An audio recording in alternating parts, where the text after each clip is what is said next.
Hey folks, thanks for joining. Today is our Affordable Housing Repair Budget Proviso Learn at Lunch.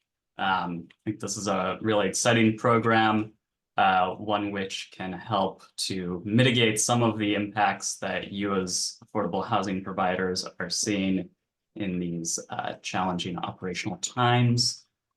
We will be joined by a series of lovely folks at the Department of Commerce, as well as Representative Emily Alvarado, who will be in the room shortly. I think the real goals for this meeting today are to share information about the Affordable Housing Repair Budget Proviso, how to use those funds, and what the timeline for utilizing them will be. We'll dive into the eligibility, everything you need to know. Commerce has been hosting some of these webinars, but we wanted to make sure that it was available for HDC members themselves. A couple of things I want to note are that it's really essential that you all use these affordable housing repair funds as quickly as possible, as we are trying to build up the political momentum and will for increased investments in the Affordable Housing Repair Fund this next biennium. It's going to be critical that there's a quick turnaround and quick usage of all of the funds. So overview agenda for today. Going through the welcome. We'll be joined shortly by Rep. Alvarado to talk through her vision for this program, and then go through the program overview process, timelines from Dave Pringle. Lisa Sanchez will give us a dive into the program guidelines, plenty of opportunity for questions.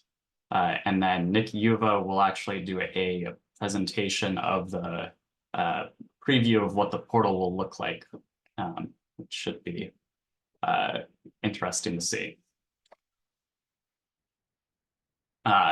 Some general logistics for today. We're a relatively manageable group, so I think we can feel free to raise your hand if you have a question. Absolutely use the chat if you are so inclined. I think that might be a good way to keep questions rolling. We'll pause for quick questions after the program guidelines, and then open into more general questions and discussion at the end after Nick's overview.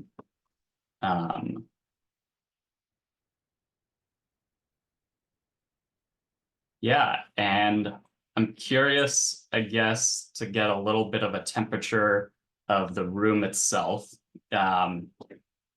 Raise your hand, in the Zoom way of if you have already heard of the Affordable Housing Repair Fund before learning about this meeting.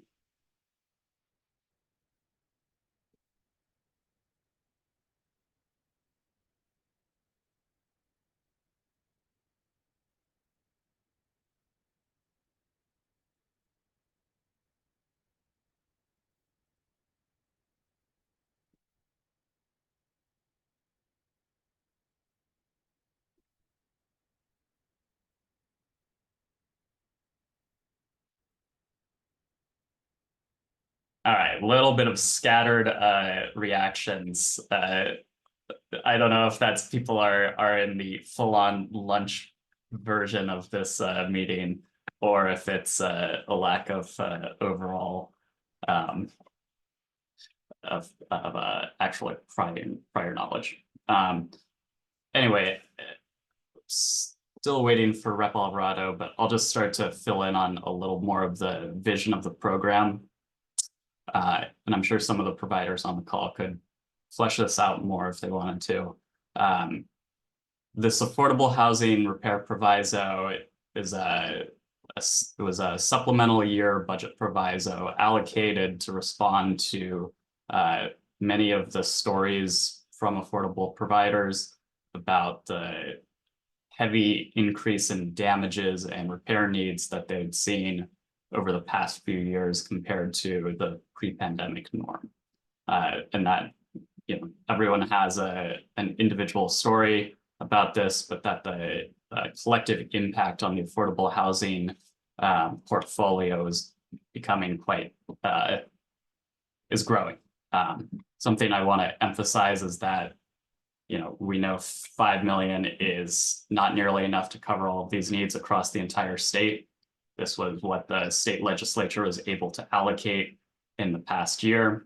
I think it is nowhere close to the actual need, but it is a strong first step towards addressing some of the fundamental operational challenges that affordable housing is facing. That maybe start rolling into Dave Pringle's overview.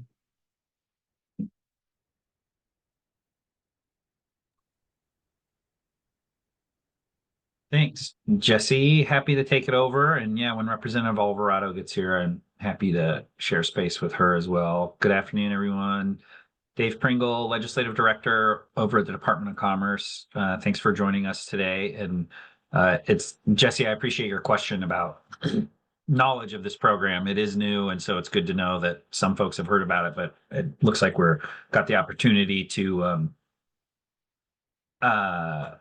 share some more information on this. And so our team in the Housing Trust Fund and the Housing Division have been working on implementing this program. It's a new process. So as many of you know, we got to get systems set up and work in place so we can meet the definition of kind of ongoing application systems. So Lisa has been working on guidelines, and Nick Yuva, who's got some background in the portal model that we'll be showcasing later today.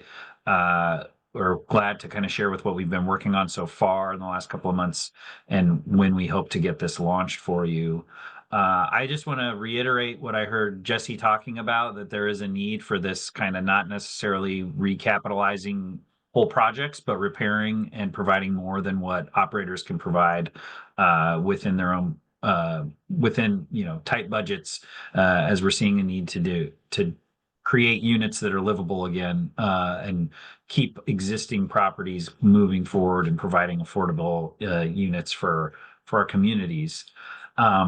So we're excited to get this rolling out. And as we are in October here and looking ahead to the next legislative session too, just want to share with everyone that we'll be asking for a big investment in the capital budget from the governor and the legislature, and hope to continue working with you, including some funding for preservation, both on the recapitalization efforts, but we are including this program in our next budget ask too, as we're laying some infrastructure down, and hopefully this can be something that we can continue to see funding for in the future to assist our affordable operators here. So thanks again, everybody, for joining us and talking through kind of where we're at. I don't have a whole lot more in process questions, and so unless Representative Alvarado is here, and thank you, Katie, for looking for her, I think we can move forward, Jesse, and going through kind of the program guidance and what we see as the next step into making applications available for our operators in the state. Yeah, we can roll right through that. I did see Patience just joined. I know you've been a little bit in transit. If you want to say a couple of words before we dive into more of the meat of the agenda. No, Jesse, I think this is looking great, and thank you all for being here.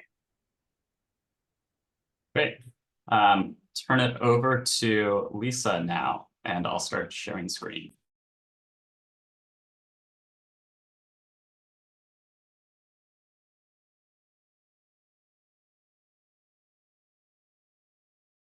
You're muted. You're muted, Lisa. I am so sorry. Hi, everyone. I'm Lisa Sanchez. I'm the Acting Assistant Managing Director for the Multifamily Housing Unit at the Department of Commerce. We want to go up a couple slides. Next slide. So I'm going to briefly go over the program guidelines, just an overview of it. You know, we can go into more details if you have any questions at the end. Next slide. So as it was mentioned, you know, the 2024 Supplemental Capital Budget appropriated funds for affordable housing urgent repair grants to be provided on an ongoing basis. The funding is to address non-reoccurring repair projects, including repair of units or buildings, abatement of potentially hazardous materials, and safety-related structural improvements of affordable housing. Next slide. So affordable housing as it relates to this program means permanent supportive housing as defined in the RCW 3678, specifically line 31, and projects, multifamily projects in the Housing Trust Fund portfolio. Next slide. So our focus for the Housing Repair Fund is for the reimbursement on non-reoccurring urgent repairs that require immediate action or attention. The request must meet one of the following criteria to be eligible: address uninhabitable units or resolve health and or safety hazards for tenants.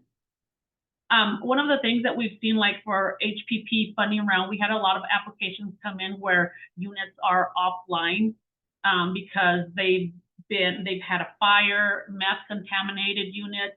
So the units are offline and the organization doesn't have funding to repair these, to repair the units, so they're offline. So the focus is going to be on those units to bring them back online. So those inhabitable units, anything to resolve the health and safety, and then to ensure the universal access for all populations. Next slide. Yeah, thanks, Lisa. Saw that Representative Alvarado just joined. So sorry to interrupt your flow, but wondered if Alvarado, you wanted to say a few words as to the vision of the program before we go further into the guidelines. Thanks so much, and sorry to jump on late and mess up everyone's flow. So last session, we heard pretty clearly from affordable housing providers that there are urgent needs in the condition of affordable housing across the state. And from some folks, we heard that you know, the impact to insurance premiums and insurance coverage was becoming overwhelming and unsustainable, and that the resources that nonprofits had used in the past to help cover costs like elevator repairs or water damage or unit challenges had dried up, or there was less resource in nonprofit budgets to be able to absorb those. So this is a first of its kind idea, building off of some of the work that's happened in other places in the state to try to just get some resource out to you all to make urgent repairs. And I'm grateful for all the work at Commerce to figure out how to get a new program up and running and help get this resource out to you all. I want to acknowledge that since then, nonprofits have been, affordable housing providers have been straddled with far greater concerns and challenges, more broadly to the buildings, to the agencies, and to the tenant populations. And this is not a sufficient resource to address all of the building and organizational sustainability needs and issues that you all have. It's just not, it's not designed to be that, and unfortunately it's not that, but it doesn't mean that our work ends here.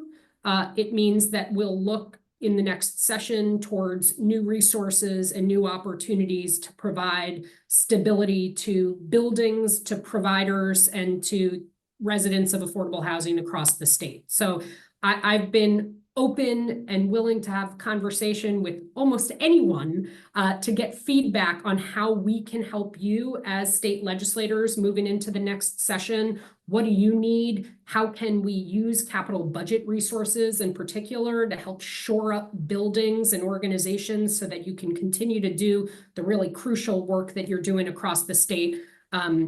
That's not this. This is a small, modest repair fund to help pay for these accumulating costs that we know that you're seeing on the ground. And I'm really hopeful and that Commerce can get the money out the door quickly, and grateful that they've been responsive to the feedback that they've heard from all of you on what costs need to be covered. So my door is always open. You know how to find me. Katie Lewis, I think, is on this meeting, my legislative assistant, if you ever need to reach out to them to find some time to talk more about how we stabilize the field. But I'm excited and pleased that this is one small step in providing resource to the buildings and the organizations who need it and deserve it. So thank you all.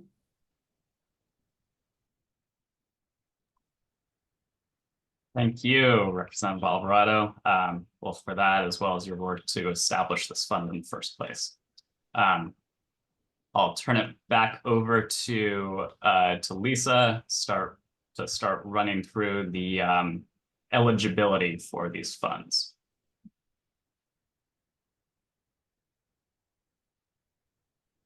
Okay, so eligible applicants. So again, as I previously mentioned, eligible applicants must have a project in the Housing Trust Fund portfolio or must be a permanent supportive provider and have received funding from another public capital source.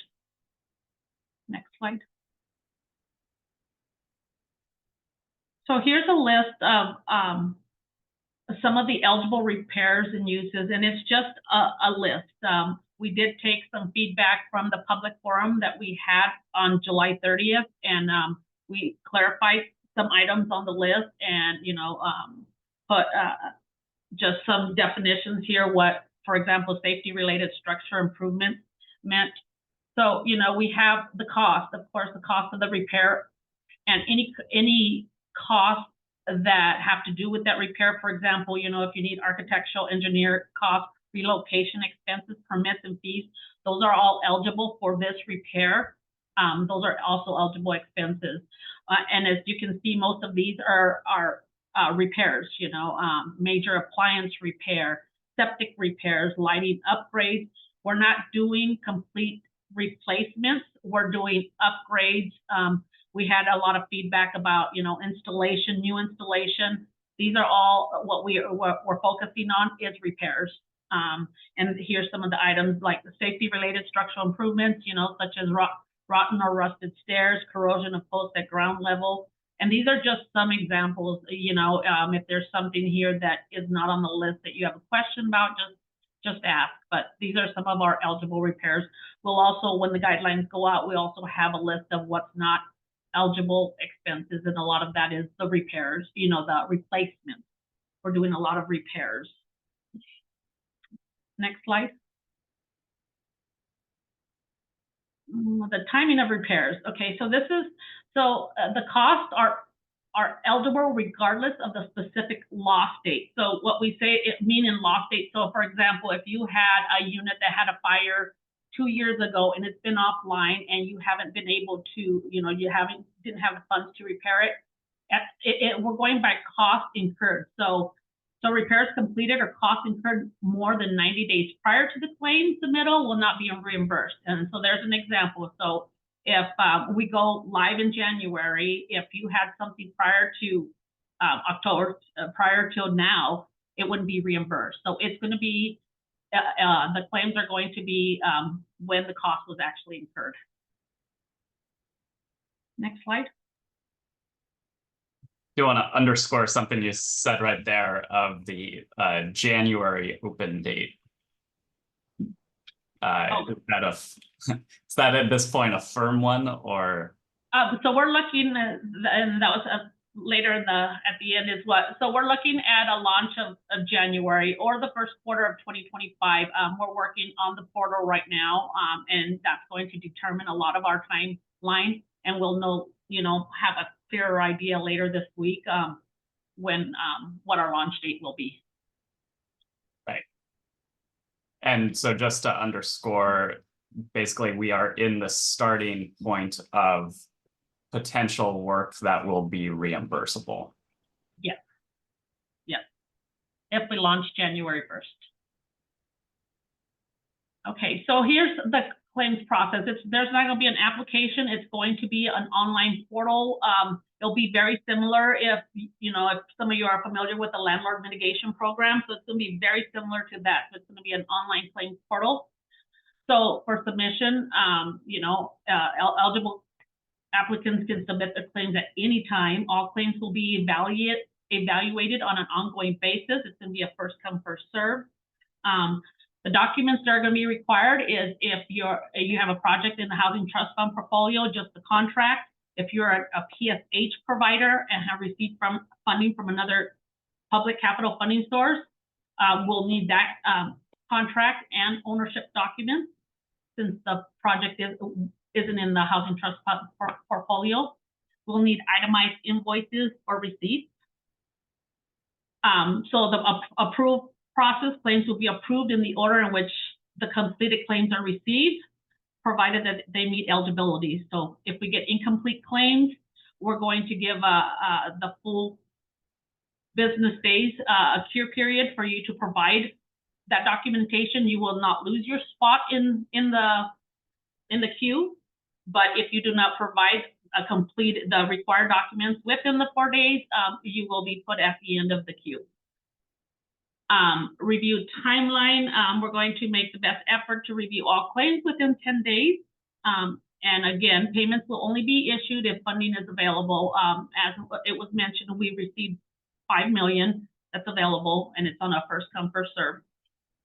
You can submit multiple claims for the same property, provided that the total does not exceed the $200,000. So you can submit 3, 4 claims for the same property, as long as it doesn't exceed the $200,000. Next slide. So funding limits.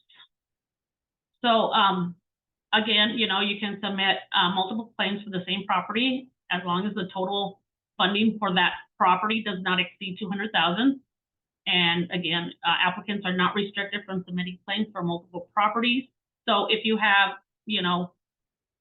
one of the examples that we've used previously, if you have a project that has scattered sites, you can submit for each property at the same time. Or if you have 5 projects you're going to submit for, you can submit it all at the same time for the duration of the program. Next slide. Statewide distribution. So the repair fund is going to be available on an ongoing basis until all funds are expended. For the first 6 months, the funds will be distributed using the 10 regions, the 10 healthcare region framework that we've used previously with the multifamily housing unit. And any remaining funds, other applications will be awarded based on the first come, first serve basis. So for the first 6 months, we're going to monitor for the 10 regions. We have funding set for each of the regions. If you go to the next slide. These are our 10 regions. These are the fundings that's set aside for each region. So for the first 6 months, we're going to monitor these limits. And if there's a funding in one region that we can award some of the claims, then we will do that after the 6 months. It will be, again, first come, first serve basis. So depending on which region is spent. If it's not spent, we'll use it for others, but there will be a waiting list. So for example, an example, Pierce County, if we didn't expend all the funding, there's $300,000, but King County did. Your approved claim will be stamped and you'll be on the waiting list. So then you will be first to use that funding after the 6 months if we have funding in the other regions available. That makes sense? If, for example, we are successful in advocating for an increase to this program. Mm-hmm. And next slide, I think that's it. So I'll pass it over to Nick, and Nick can kind of give us an overview, unless you want me to answer some questions that Nick will kind of go over the portal that is similar to the landlord mitigation. Yeah, definitely want to pause here for any questions from the audience. Also want to underscore the importance of having your records in place when the portal launches, because again, just one bit under 1.4 million across King County is going to go pretty quickly when you can go up to 200,000 per property. See, you know, it's even possible it runs out in like first hour or something. Okay, Kylie once had a question. Will we know absolutely everything that we need to submit, narrative and attachments prior to the portal opening? Yes.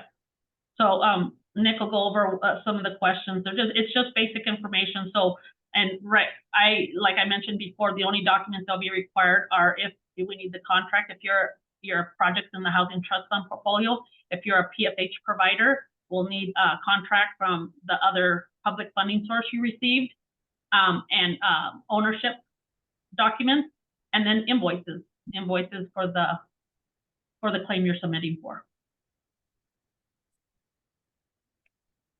There will be a narrative, but that's going to be in the notes section in the application, and I'll go over that. So you don't have to have something written out and highly detailed, but we'll get to that in a moment.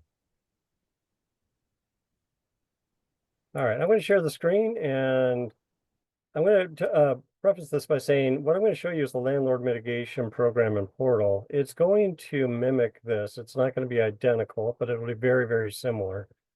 Made custom for the program. The landlord mitigation program launched this portal about 1.5 years ago.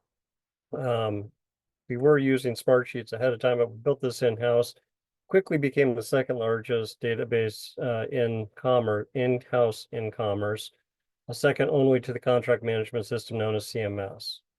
But when you're going to access it through the Commerce website, this website will give you a brief description of the program, and it'll list all the required documents on it, much like what we have for any of the landlord mitigation programs. And once you're ready for this, you'll access the portal. There'll be a button similar to this through SAW, which I unfortunately have a banner blocking it. There we go. So if you're not familiar with SAW, go ahead and get your Secure Access Washington accounts. You need to keep that updated so you don't lose it. It'll send you reminders over email.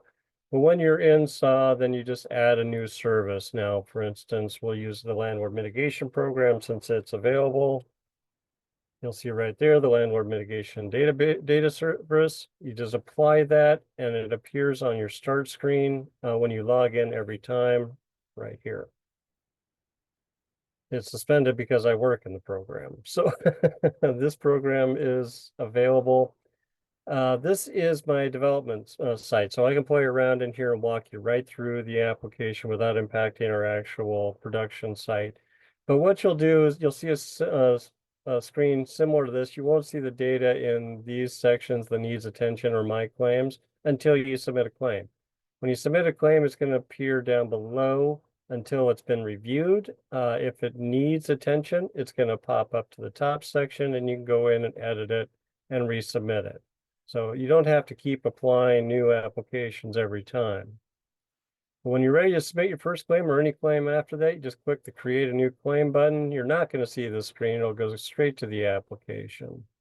So in the application, you'll also need a statewide vendor number. If you don't have one, you'll need to apply for that. It's free, takes about 3 to 5 days to get. So again, go ahead and get that, but I'm sure pretty much everyone here is probably familiar with that. I will tell you that statewide vendor is being updated to One Washington. These systems are already streamlined in our system so that both numbers will work. But what you want to do if you can't remember your number is simply go into our search tool. I use Artesia, who's our development team. And there we are. Artesia's systems group pops in the information here. Enter your name. Do not enter a property name. Do not enter anything else. This is required to match the signature at the end. So you want to make sure that as the submitter, you put your name in that field. Then down below, the rest of the application opens up. Now, again, this is not what you're going to see, but it's going to be similar. It's going to ask similar questions all on one page. It's going to ask about the property information, your contract information, your information.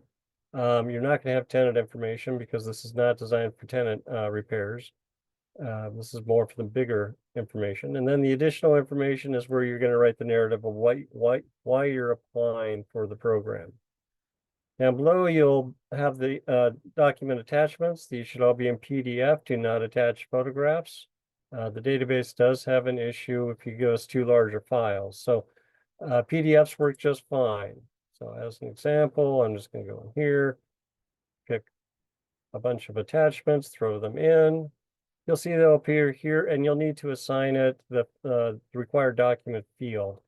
So if you have contract information, your repair invoices, we're not going to need ledgers or anything like that, but just so you know that these are all available. Okay, 1, 2, 4, and 6. There we go. And we'll just do one more for good measure. Now you'll see the submit buttons available. If for some reason you're not ready to well, I haven't entered the information above, so I can't actually save it. But if you enter information, you don't have everything available, you'll be able to save it, come back to it later, and then submit it. I'm going to back up a notch here and just open up one that's already completed. And when you'll have that save option and then submit, or if you're resubmitting because you've needed some more documentation or information about the repairs, then you've entered that into the application, you hit resubmit. It's going to ask for that signature. So again,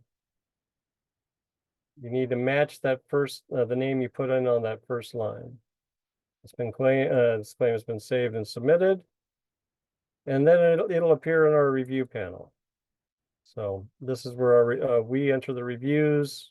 Everything is timestamped. So last update date, this goes by day and time.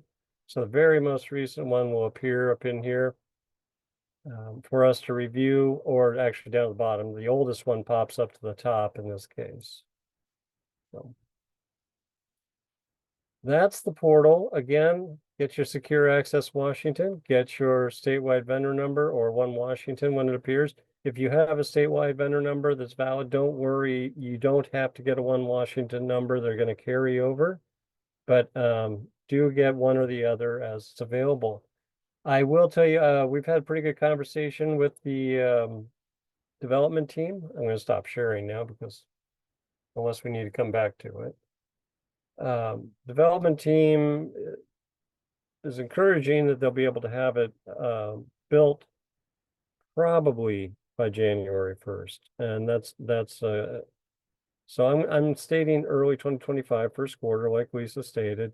If we can get it out on January 1, or I guess that's a weekend, so January 3rd, then by all means, we'll have that available for you. Great team. We are building this in the most efficient manner possible by building it off of the LMP portal. It's basically just taking programs that are already in existence, modifying it slightly, rather than building a whole new database for a very short-term funding with possible future funding. I will open it up to questions.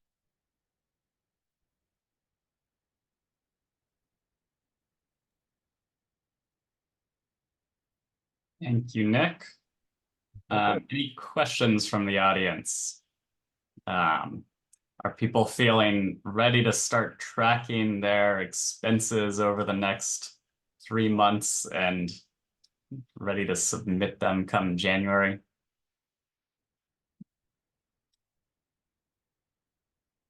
Are there any barriers that people are perceiving or remaining questions about this program?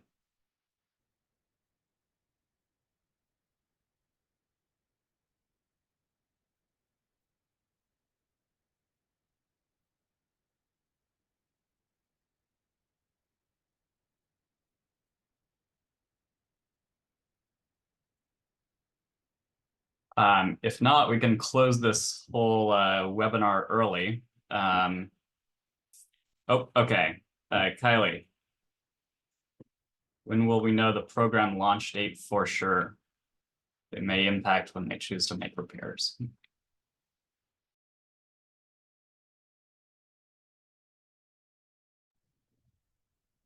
What do you think, Nick?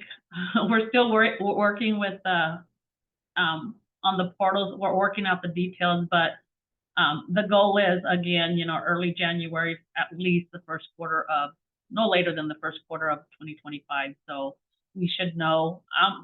We meet with him later this week, so we hopefully soon we'll have a date. Nick, do you provide any more?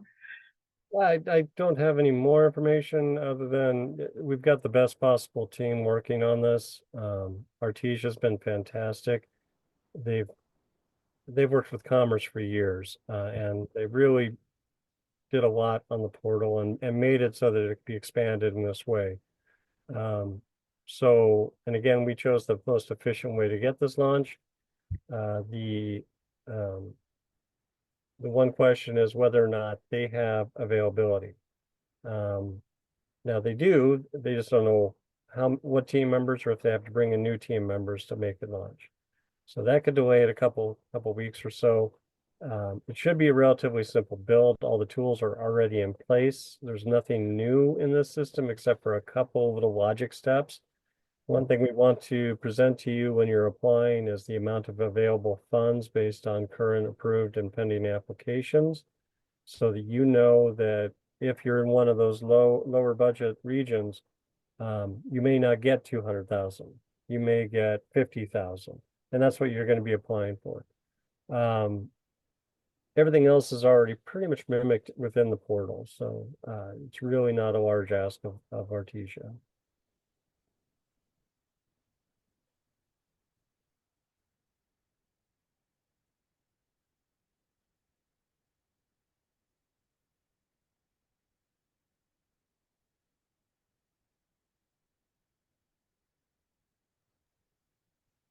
I just want to jump in, Jesse, and say, I see, Kylie, I see your comment too about, how we can plan for the 90-day window. We'll keep in contact with Jesse and team and through our communications work as well to try to provide more clarity as we go through the project and process, so we can hit on where that 90-day window might start as best we can. But like Nick said, we're working with a good team to try to get this launched, and it's just hard to have a specific launch date right at this moment. I will say that the portal, the access to the portal will be through the Housing Trust Fund, not through the Landlord Mitigation Program. So do bookmark their website, their webpage. And Lisa, if you could throw that in the chat, I think that might be helpful. So your updates and your launch button will be right there.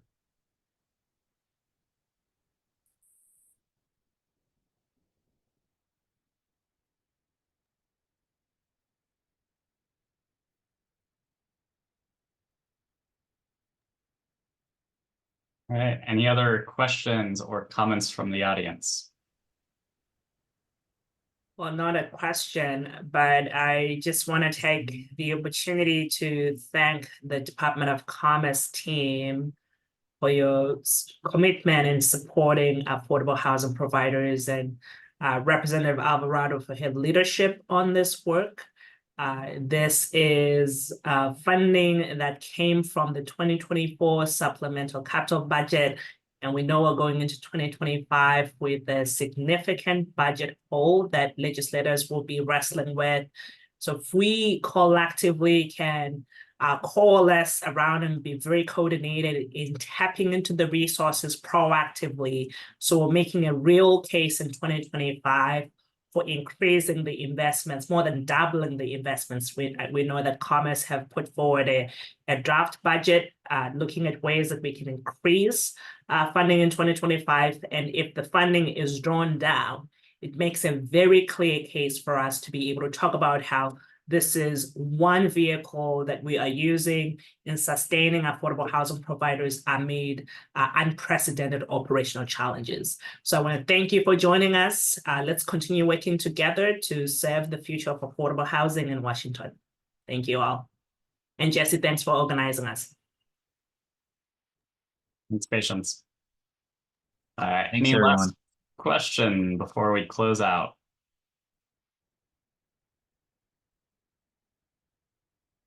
Well, thank you very much. Hope you are feeling ready to apply for this funding and start documenting it and look forward to partnering to help meet your needs.